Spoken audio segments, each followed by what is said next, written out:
ಆತ್ಮೀಯ ಕಾರ್ಯಕರ್ತ ಮಿತ್ರರೇ, ಯುವ ಬ್ರಿಗೇಡ್ಗೆ ಭರ್ತಿ 3. ಬೆಂಗಳೂರಿನ ದೊಡ್ಡ ಆಲದ ಮರದ ಹತ್ತಿರದ ತೋಟದಲ್ಲಿ ಯುವ ಬ್ರಿಗೇಡ್ಗೆ ಅಡಿಪಾಯ ಹಾಕಿದಂದಿನಿಂದ ಇಂದಿನವರೆಗೆ ಸುಮಾರು 1000 ದಿನಗಳು ಕಳೆದು ಸಾವಿರಾರು ನೆನಪುಗಳನ್ನು ಉಳಿಸಿಬಿಟ್ಟವು. ಯಾರಿಗೇನೋ ಗೊತ್ತಿಲ್ಲ, ಯುವ ಬ್ರಿಗೇಡ್ ನನ್ನ ಬದುಕಿಗಂತೂ ರಂಗು ತುಂಬಿತು. ಬರೀ ಮಾತಾಡೋದಷ್ಟೇ ಅಂತ ಮೂದಲಿಸ್ತಾ ಇದ್ದವರೆಲ್ಲ ಕೆಲಸ ಮಾಡದೇ ಇದ್ರೆ ಭಾಷಣಕ್ಕೆ ಬರಲ್ವಂತೆ ಅಂತ ಹಾಡ್ಕೋತಾರೆ. ಅನೇಕರಿಗೆ ಕಿರಿಕಿರಿಯಾಗಲು ಇದೇ ಕಾರಣ. ಮೊದಲ ಬಾರಿ ಜಲಜೀವನದ ಹೆಸರಲ್ಲಿ ಕಲ್ಯಾಣಿಯ ಸ್ವಚ್ಛತೆಗೆ ಧುಮುಕಿದಾಗ ನಮಗೆ ವಿಶ್ವಾಸದ ಬಲ ಇರಲಿಲ್ಲ. ಹುಚ್ಚು ಆವೇಶ ಒಂದೇ ನಮ್ಮಲ್ಲಿದ್ದುದು. ನೀರಿನ ಕೆಲಸ ಮಾಡಿದವರಿಗೆ ಯಶಸ್ಸು ಕಟ್ಟಿಟ್ಟ ಬುತ್ತಿ ಅಂತಾರಲ್ಲ, ಹಾಗೇ ಆಯಿತು. ರಾಜ್ಯದಾದ್ಯಂತ ಕಲ್ಯಾಣಿಯ ಸ್ವಚ್ಛತೆಯ ಕೆಲಸ ಎಷ್ಟು ವೇಗವಾಗಿ ಹಬ್ತು ಅಂದ್ರೆ ಯುವ ಬ್ರಿಗೇಡ್ ಮತ್ತು ಕಲ್ಯಾಣಿ ಸ್ವಚ್ಛತೆ ಒಂದೇ ನಾಣ್ಯದ 2 ಮುಖಗಳಾಗಿಬಿಟ್ವು. ಅಂದೆಲ್ಲ ಇದನ್ನು ಸರ್ಕಾರದ ಕೆಲಸ, ನಾವು ತೆರಿಗೆ ಕಟ್ಟಲ್ವಾ ಅಂತೆಲ್ಲ ಧಿಮಾಕಿನಿಂದ ಪ್ರಶ್ನಿಸುತ್ತಿದ್ರು ನಮ್ಮನ್ನ. ಇಂದು ಜಲಮೂಲಗಳನ್ನು ಉಳಿಸೋದು ದೊಡ್ಡ ಹಬ್ಬವಾಗಿ ಬಿಟ್ಟಿದೆ. ಅನೇಕ ತರುಣ ಸಂಘಗಳು ತಮ್ಮ ಸಂಘಟನೆಯ ಭಾಗವಾಗಿ ಕಲ್ಯಾಣಿ ಸ್ವಚ್ಛತೆಯ ಕಾರ್ಯ ಕೈಗೆತ್ತಿಕೊಂಡಿವೆ. ಕೆರೆಗಳು ಹೂಳೆತ್ತಲ್ಪಡುತ್ತಿವೆ, ಜಲಾಶಯಗಳು ಸ್ವಚ್ಛಗೊಳ್ಳುತ್ತಿವೆ. ಇದು ಸರ್ಕಾರದ ಕೆಲಸ ಅಲ್ವಾ ಅಂತ ಈಗ ಯಾರೂ ಕೇಳುತ್ತಿಲ್ಲ. ಕಲ್ಯಾಣಿಗಳು ಸ್ವಚ್ಛಗೊಂಡಿದ್ದು ಭಾರಿ ದೊಡ್ಡ ಕೆಲಸ ಅಲ್ಲ ನಿಜ, ಆದರೆ ನಮ್ಮೂರಿನ ಕೆಲಸ ನಮ್ಮದ್ದೇ ಎಂಬ ಪ್ರಜ್ಞೆ ಮೊಳೆತು ತರುಣರ ಮೆದುಳಿಗೆ ಮೊಳೆತಿದ್ದ ಕೊಳೆ ಸ್ವಚ್ಛವಾಯ್ತಲ್ಲ, ಅದು ವಿಶೇಷ. ಕಾವೇರಿಯ ಸ್ವಚ್ಛತೆಗೆ ನಿಂತ ಯುವ ಬ್ರಿಗೇಡ್ನ ಹುಡುಗರನ್ನು ಕಂಡು ಕುಶಾಲನಗರದ ಚಂದ್ರಮೋಹನ್ ಬೆರಗಾಗಿ ಈ ಪಡೆ ಎಂತಹ ಸಾಹಸ ಬೇಕಿದ್ದರೂ ಮಾಡಬಲ್ಲದು ಅಂತ ಉದ್ಗರಿಸಿದ್ದು ಕಿವಿಯಲ್ಲಿ ಈಗಲೂ ಗುಯ್ಗುಡುತ್ತಿದೆ. ಯುವ ಬ್ರಿಗೇಡ್ನ ಶಕ್ತಿಯೇ ಕಾರ್ಯಕರ್ತರಾದ ನೀವು. ನನಗೆ ಗೊತ್ತು, ಎಲ್ಲಿಯೋ ಯಾವುದೋ ಪ್ರವಾಸದಲ್ಲಿ, ಯಾರದೋ ಮನೆಯಲ್ಲಿ, ಯಾರೊಡನೆಯೋ ಹರಟುತ್ತಾ ಕುಳಿತಾಗ ನನ್ನ ಮನಸ್ಸಿಗೆ ತಟ್ಟನೆ ಹೊಳೆದ ಕೆಲಸವನ್ನು ಮಾಡಿಬಿಡೋಣವೆ ಅಂತ ನಿಶ್ಚಯಿಸಿ ನನ್ನ ಫೇಸ್ಬುಕ್ನಲ್ಲಿ ನಾನು ಕಾರ್ಕೊಂಡು ಬಿಡ್ತೇನೆ. ನೀವೆಲ್ಲ ಅದ್ರ ಹಿಂದೆ ಬಿದ್ದು ಆ ಯೋಜನೆ ದಡ ಸೇರಿಸುವಲ್ಲಿ ನಿಮ್ಮೆಲ್ಲ ಶ್ರಮ ಹಾಕಿ ಪ್ರಯತ್ನಿಸ್ತಿರಲ್ಲ, ಅದೇ ಯುವ ಬ್ರಿಗೇಡ್ನ ಶಕ್ತಿ. ಒಂದು ದಿನವೂ ಮೇಲೆ ಕುಳಿತವ್ರು ಹೇಳ್ಬಿಡ್ತೀರಾ ನಾವು ಮಾಡ್ಬೇಕಾ ಅಂತ ನೀವು ಪ್ರಶ್ನಿಸಿಲ್ಲ. ನನಗೆ ಅನೇಕ ಬಾರಿ ಹಾಗನ್ಸತ್ತೆ. ಸತ್ಯ ಹೇಳ, ನನಗೂ ಈ ಎಲ್ಲ ಕೆಲಸಗಳಿಗೆ ಯಾರೋ ಪ್ರೇರಣೆ ಕೊಡ್ತಾರೆ. ನಾನು ನಿಮ್ಮಷ್ಟೇ ಅಸಹಾಯಕನಾಗಿ ಹೂ ಅಂತೀನಿ, ಬಾಯಿ ಮುಚ್ಕೊಂಡು ಕೆಲಸ ಮಾಡ್ತೀನಿ. ಆಮೇಲೆ ಯಶಸ್ಸು ಕಾಲುಗಳಿಗೆ ಮುತ್ತಿಟ್ಟಾಗ ನಿಮ್ಮೊಂದಿಗೆ ನಾನು ಪುಟ್ಟ ಮಗುವಿನಂತೆ ಅನುಭವಿಸುತ್ತಾ ಪ್ರೇರಣೆ ಕೊಟ್ಟು ಕೆಲಸ ಮಾಡಿಸಿದವನಿಗೆ ಕಣ್ಮುಚ್ಚಿ ವಂದಿಸಿ ಬಿಡ್ತೇನೆ. ನನಗೆ ನಿವೇದಿತಾ 150 ಸವಾಲಾಗಿ ಸ್ವೀಕರಿಸಿ ಸಾಹಿತ್ಯ ಸಮ್ಮೇಳನದಂತಹ ಮಹತ್ವದ ಕೆಲಸಕ್ಕೆ ಕೈ ಹಾಕಿದಾಗ ಇದು ಅನುಭವಕ್ಕೆ ಬಂತು.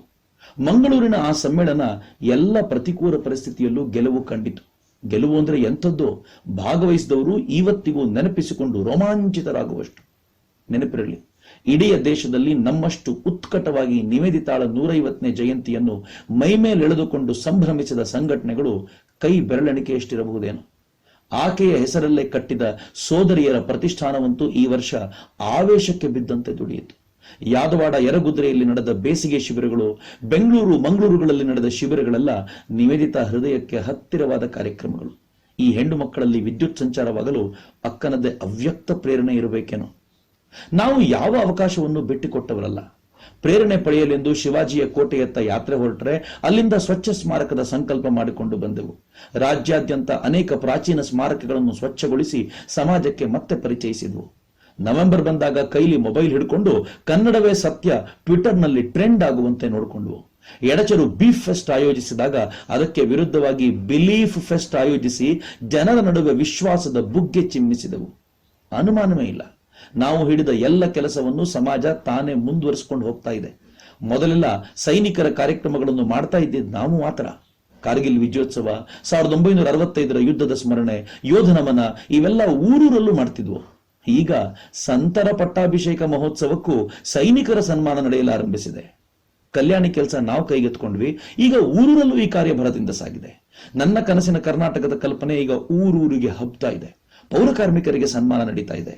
ಈ ಎಲ್ಲವನ್ನೂ ಸದಾಕಾಲ ನಾವೇ ಮಾಡಬೇಕು ಅಂತ ಹುಚ್ಚು ಬಯಕೆ ನಮಗೆ ಯಾವಾಗಲೂ ಇಲ್ಲ.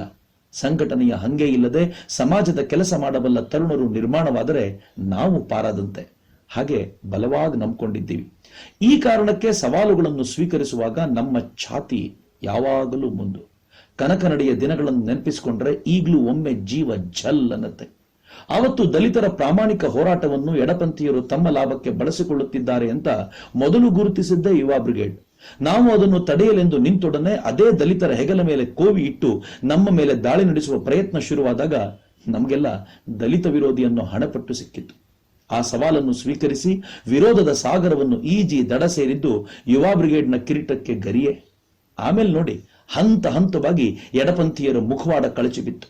ದಲಿತರು ಅವರಿಂದ ದೂರವಾಗಿ ತಮ್ಮ ನ್ಯಾಯಪರ ಹೋರಾಟಕ್ಕೆ ಬದ್ಧರಾದರು. ಸಹಜವಾಗಿಯೇ ನಮಗೆಲ್ಲ ಮೊದಲಿಗಿಂತ ಹತ್ತಿರವಾದರು. ಅಂದು ಮಾತು ಕೊಟ್ಟಂತೆ ದಲಿತಕೇರಿಯ ಹೆಣ್ಣು ಮಕ್ಕಳನ್ನು ಮುಖ್ಯವಾಹಿನಿಗೆ ತರುವ ನಮ್ಮ ಸಂಕಲ್ಪ ಈಗ ಈಡೇರ್ತಾ ಇದೆ. ಯುವ ಬ್ರಿಗೇಡ್ನ ವಿತ್ತ ಶಕ್ತಿ ಈಗ ಜಾಗೃತವಾಗಿದೆ. ನಮ್ಮೆಲ್ಲರ ಮನಸ್ಸು ನಿಷ್ಕಲ್ಮಶವಾಗಿರುವುದರಿಂದಲೇ ಜಾತಿಯ ಸಂಕೋಲೆ ಕಳಚೋಣ ಬನ್ನಿ ಅನ್ನೋ ಕಾರ್ಯಕ್ರಮ ಮಾಡುವ ಸಾಹಸ ನಮಗಿರೋದು. ಜಾತಿ ಅನ್ನೋದು ಭಾರತದ ಕಾಲಿಗೆ ಕಟ್ಟಿದ ಟೈಮ್ ಬಾಂಬಿನಂತೆ. ಅದು ಸಿಡಿಯೋ ಮುನ್ನ ಅದನ್ನು ನಿಷ್ಕ್ರಿಯಗೊಳಿಸಬೇಕು. ಅದಕ್ಕೆ ಎದೆಗೊಟ್ಟು ನಿಲ್ಲುವವರು ಬೇಕಿತ್ತು. ಅದೊಂದು ನಾವು ಹಿಡಿದರೆ ನಮ್ಮನ್ನು ಸುಡೋ, ಬಿಟ್ರೆ ದೇಶವನ್ನು ಸುಡುವ ಬೆಂಕಿಯ ಚೆಂಡು. ನಾನು ಸುಟ್ಟು ಭಸ್ಮ ಆದರೂ ಪರವಾಗಿಲ್ಲ, ದೇಶವನ್ನು ಉಳಿಸಬೇಕು ಅನ್ನೋ ನಿಸ್ವಾರ್ಥ ಮನೋಭಾವದವರು ಈ ಕೆಲಸಕ್ಕೆ ಬೇಕಿತ್ತು. ಮತ್ತೆ ಯುವ ಬ್ರಿಗೇಡ್ನ ಕಾರ್ಯಕರ್ತರೇ ಮುಂದೆ ಬಂದರು. ಬದಲಾವಣೆ ಅದೆಷ್ಟು ಬಂತೋ ದೇವರೇ ಬಲ್ಲ. ಆದರೆ ಚರ್ಚೆಯಂತೂ ಶುರುವಾಯಿತು. ಬದಲಾವಣೆಯ ಮೊದಲ ಹೆಜ್ಜೆಗೆ ಧೈರ್ಯವಂತೂ ಬಂತು. ಮತ್ತೆ ಎಲ್ಲ ಶ್ರೇಯ ಕಾರ್ಯಕರ್ತರಾದ ನಿಮಗೆ. ಕೆಲವೊಮ್ಮೆ ನಿಮ್ಮಂತಹ ತಮ್ಮಂದಿರ ತಂಗಿಯರ ಪಡೆದ ನನ್ನ ಭಾಗ್ಯಕ್ಕೆ ನಾನೂ ಕರುಗುತ್ತೇನೆ. ಹಾಗಿರುವಾಗ ಬೇರೆಯವರು ಹೊಟ್ಟೆ ಉರಿಸಿಕೊಳ್ಳೋದು ಬಲು ದೊಡ್ಡದಲ್ಲ ಬಿಡಿ. ನಮ್ಮ ಸಂಪರ್ಕಕ್ಕೆ ಬಂದ ಹೊರಗಿನವರು ಯುವ ಬ್ರಿಗೇಡ್ನ ಕಾರ್ಯಕರ್ತರ ಕುರಿತಂತೆ ಆಡುವ ಮೆಚ್ಚುಗೆಯ ಮಾತುಗಳು ನನ್ನನ್ನು ಆಗಸದಲ್ಲಿ ತೇಲಿಸುತ್ತವೆ. ಅನೇಕ ಬಾರಿ ಒಬ್ಬನೇ ಕುಳಿತು ನಮ್ಮದು ವಿಶಾಲವಾದ ಒಂದು ಪರಿವಾರವಾಗಿ ಬಿಟ್ಟಿದೆಯಲ್ಲ ಅಂತ ಖುಷಿ ಪಡ್ತಿರ್ತೇನೆ. ನಿಜಕ್ಕೂ ಹೌದು. ಹೊನ್ನಾವರದ ಕಾರ್ಯಕರ್ತನೊಬ್ಬನ ಭಾವನ ಕಾರು ಶಿರಸಿಯಲ್ಲಿ ಅವಘಡಕ್ಕೆ ತುತ್ತಾಗ ಅಲ್ಲಿನ ಎಲ್ಲ ಕೆಲಸಗಳನ್ನು ನೋಡಿಕೊಂಡು ಕಾದು ಆಘಾತಕ್ಕೆ ಒಳಗಾಗಿದ್ದ ಪರಿವಾರದವರನ್ನು ಜತನದಿಂದ ಮನೆಗೆ ಕೊಡುವ ವ್ಯವಸ್ಥೆ ಮಾಡಿದ ಶಿರಸಿಯ ಯುವ ಬ್ರಿಗೇಡ್ನ ಕಾರ್ಯಕರ್ತರಾರು ಅವನ ಪರಿವಾರದವರಾಗಿರಲಿಲ್ಲ. ಕಲಬುರಗಿಯ ಮೇಷ್ಟ್ರು ರೋಗಿಯೊಬ್ಬರಿಗೆ ರಕ್ತ ಬೇಕು ಅಂತ ಬೆಂಗಳೂರಿನ ಕಾರ್ಯಕರ್ತರಿಗೆ ಹೇಳಿದಾಗ ವ್ಯವಸ್ಥೆ ಮಾಡಿದವರು ಯಾರೂ ಅವರ ರಕ್ತ ಸಂಬಂಧಿಗಳಾಗಿರಲಿಲ್ಲ. ಕುಷ್ಟಗಿಯ ಕಾರ್ಯಕರ್ತನ ಮಗ ಮನೆಯ ಮಹಡಿಯಿಂದ ಬಿದ್ದು ಗಾಯ ಮಾಡಿಕೊಂಡು ಆಸ್ಪತ್ರೆ ಸೇರಿದ್ದಾಗ ಅವನನ್ನು ನೋಡ ಹೋದ ಹುಬ್ಬಳ್ಳಿಯ ಕಾರ್ಯಕರ್ತರ ಅನೇಕರಿಗೆ ಅವನ ಮುಖ ಪರಿಚಯವೂ ಇರಲಿಲ್ಲ. ಸತ್ಯ ಹೇಳಿ, ಯುವ ಬ್ರಿಗೇಡ್ ಇನ್ನೇನು ಅನ್ಕೊಡ್ಬೇಕು? ಭಗವಂತ ನಮ್ಗೆಲ್ಲ ಭರ್ಜರಿ ಊಟ ಮಾಡಿಸ್ಬಿಟ್ಟಿದ್ದಾನೆ. ಇನ್ನೇನಿದ್ರು ಊಟದ ನಂತರ ಬರೋ ವಿಶೇಷ ಸಿಹಿ ತಿನಿಸುಗಳಷ್ಟೇ. ಹಾಗಂತ ವಿರೋಧ ಎದುರಾಗಲಿಲ್ಲ ಅನ್ಕೊಂಡಿದ್ದೀರೇನು? ಖಂಡಿತ ಆಗಿದೆ. ಜೊತೆಗಿದ್ದವರೇ ಎದುರಿಗೆ ನಿಂತು ತೊಡೆ ತಟ್ಟಿದ ಉದಾಹರಣೆಗಳಿವೆ. ಆದರೆ ಅವರು ಹಾಗೆ ಎದುರಲ್ಲಿ ನಿಂತು ಕೂಗಾಡಿದಷ್ಟು ನಮ್ಮ ಪರಿವಾರದ ಬೆಸುಗೆ ಬಲಗೊಂಡಿದೆ. ನಾವು ಒಬ್ಬರಿಗೊಬ್ಬರು ಮತ್ತೂ ಹತ್ತಿರವಾಗಿದ್ದೇವೆ. ಅದಕ್ಕೆ ನಿಂದಿಸಿದವರನ್ನು ನಾನು ಹೆಚ್ಚು ಗೌರವಿಸೋದು. ನಮ್ಮ ಬಂಧವನ್ನ ಗಟ್ಟಿಗೊಳಿಸೋದಾದರೆ ಅವರ ಸಂತಾನ ಹೀಗೆ 100 ಆಗಲಿ 1000 ಆಗಲಿ, ಎಷ್ಟು ದಿನ ಸಾಧ್ಯವೋ ಅಷ್ಟು ದಿನ ಹೀಗೆಯೇ ಕೈ ಹಿಡಿದು ಸಾಗೋಣ. ನಮ್ಮವರನ್ನು ಜೊತೆಗೆ ಒಯ್ಯೋಣ. ಬೇಕಿದ್ರೆ ಕುಂಟುತ್ತಾ ತೆವಳುತ್ತಲಾದರೂ ಸರಿಯೇ ಜೊತೆಯಲ್ಲಿಯೇ ಹೆಜ್ಜೆ ಹಾಕುತ್ತಾ ವಿಶ್ವಗುರುವಿನ ಪಟ್ಟದಲ್ಲಿ ತಾಯಿ ಭಾರತಿ ಆರೂಢಳಾಗುವವರೆಗೂ ನಡೆಯೋಣ. ಅದೊಂದು ಪ್ರಾರ್ಥನೆಯನ್ನು ಮಾತ್ರ ಬಿಡದೆ ಭಗವಂತನಲ್ಲಿ ಮಾಡಿಕೊಳ್ಳೋಣ. ಮತ್ತೊಮ್ಮೆ 3 ವರ್ಷಗಳ ಈ ದೇಶಭಕ್ತಿಯ ತಿರಂಗ ಜಾತ್ರೆಗೆ ನಿಮಗೆಲ್ಲರಿಗೂ ಅಭಿನಂದನೆಗಳು.